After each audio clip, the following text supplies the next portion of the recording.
नमस्कार, मैं हूं डॉक्टर मानस पांडे और आप सभी का स्वागत है UP academy for civil services या फिर कहें तो टॉपर्स कोड में। मैं डेली सुबह 9 बजे आपको टारगेट देता हूं। 24 घंटे में आप उन टारगेट्स को पूरा करना होता है आपको। अब बात यह है कि यूपी पीसीएस के prelims, mains, RO, ARO, lower PCS, state PCS, अगर आप इन सभी एग्जाम की तैयारी कर रहे हैं, इनमें से किसी की तैयारी कर रहे हैं, तो कहीं भागिए मत। 2 महीना मेरे हिसाब से, मेरी स्ट्रैटेजी के हिसाब से पढ़िए। आप विश्वास करिए, 2 महीने बाद आप उस कंडीशन में होंगे कि आपका पूरा सिलेबस एक बार पूरा हो चुका होगा, ठीक, सिविल सर्विसेज का। तो चलिए शुरुआत करते हैं। आज इस समय हम लोग पढ़ रहे हैं इंडियन जियोग्राफी, और इंडियन जियोग्राफी में हम लोगों ने कल तक पढ़ा था, मैं ये बता दूं कि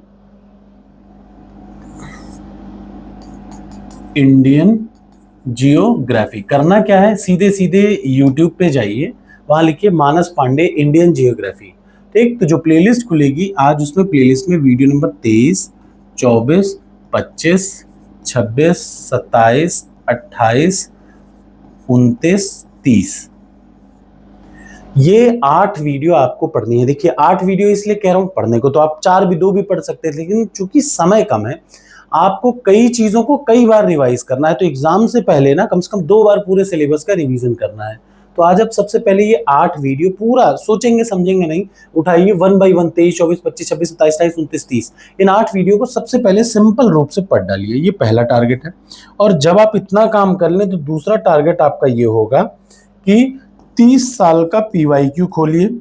30 साल का पीवाईक्यू 2 जगह है, देखिए, एक तो यहाँ पे देख लीजिए, क्लास नोट्स दिख रही है आपको, ये 30 साल का पीवाईक्यू है। और इसके अलावा आपके पास सिंपली घटना चक्र है, उसको उठाइए और प्रश्न नंबर 451 से प्रश्न नंबर 600 तक आज आपको पढ़ना है भारतीय भूगोल यानी इंडियन जियोग्राफी में। यानी आपने 8 वीडियो पढ़ी, उसके तुरंत बाद आपको पढ़ना होगा 150 प्रश्न पीवाईक्यू। और जैसे ही आप पीवाईक्यू पढ़ ले, इसके अलावा कुछ नहीं करना, उसके तुरंत बाद फिर क्या करेंगे, टॉपर्स कोड की ये टेस्ट सीरीज ओपन करेंगे और सब्जेक्ट वाइज, देखिए इसमें कई सारे ऑप्शन है, test series, class notes, class videos, सारे वीडियो यहाँ भी पड़े हैं, सारे नोट्स यहाँ पड़े हुए हैं, और जितने जरूरी हैं आपको एग्जाम पास करने के लिए। जबरदस्ती का कोई ऐसा नहीं कि मैं जबरदस्ती उठाऊं और पढ़ रहा हूं, पढ़ता जा रहा हूं, नहीं। सब्जेक्ट वाइज सेक्शनल टेस्ट से यहाँ पे आप इंडियन जियोग्राफी आएंगे और 4 टेस्ट आपको अटेम्प्ट करने हैं जो रेलिवेंट हो, इन टॉपिक से रिलेटेड हो, ठीक। ये है सिंपल रूप से प्रीलिम्स के लिए। ये स्टेट पीसीएस कोई भी आप तैयारी कर रहे हो, ये इतना पार्ट आपका कॉमन है, कुछ नहीं चेंज होगा। अब बात आ जाती है मेंस के लिए। तो इस समय मेंस का जीएस पेपर 1 का लास्ट चल रहा है। आप में से कुछ लोग मेंस को स्किप कर रहे होंगे, मैं फिर सलाह दे रहा हूं, आधे घंटे मेंस जरूर पढ़िए। इसमें आपकी भलाई है, क्योंकि बहुत सारे लोग एग्जाम की तैयारी कर रहे हैं, बहुत सारी पोस्ट है।